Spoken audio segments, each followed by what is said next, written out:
Greetings everyone, Evan here, back again. Today we're going to be doing a $350 build, $100 over our previous $250 build.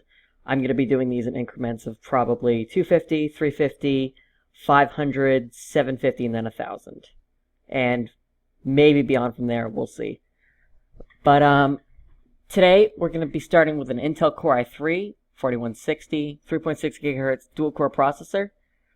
I really do like this CPU because it's really good for the price range, and it's superior due to its hyper-threading than, in my opinion at least, to a Pentium build like the G3258. It'll play just about anything on the market just fine. Really, all of the high-core games will play on this CPU no problem on high to max settings, depending on what games you're going to be playing. We have some specs down here. Very, very small wattage requirements in comparison to, say, the AMD CPUs. Very, very new manufacturing processes. Yeah, really just an overall solid CPU for this price range. Next, we have this Gigabyte motherboard. GAH81M chipset. Fairly standard. 2 RAM slots, room for a PCIe Express, 2 smaller mini PCIe slots. Here's some images here. That's what the board would look like. Good looking board. I approve. I approve of this motherboard.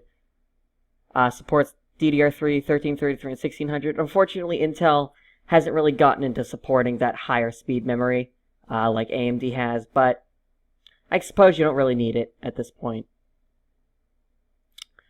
Moving on, we have our Team Elite Plus DDR3 1600 memory, 8 gigs, very standard. We got a dual channel configuration, unlike the $250 build, so this will be faster than our one stick of 8 GB memory.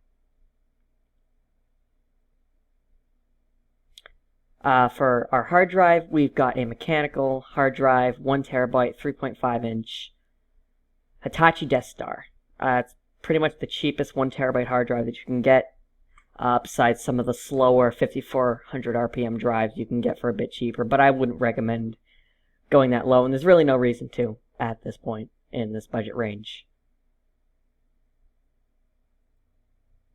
When we get up to the $500 build, we'll probably be able to see some SSD being able to come to the mix, but for this price range, it really isn't feasible to put a SSD into the build. Now, the all-important Radeon R7 250 2GB video card.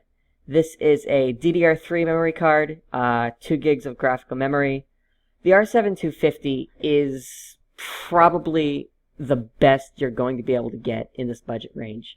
And I say that because comparatively, NVIDIA is going to be around the GT 740 range, and it's going to probably be a 1 gig card, while this, you get double the graphics memory, a higher core clock speed, and really just price performance. It's hard to beat the R7 250 at this point.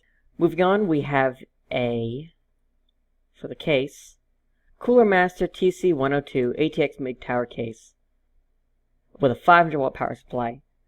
In my opinion, if we go to Micro Center here, a better looking case than the previous build. Also, much better quality, 500 watt power supply, which leaves more than enough wattage for future upgrades. And Cooler Master, in my opinion, has always made a very solid case. Really nothing to complain about with the Cooler Master build.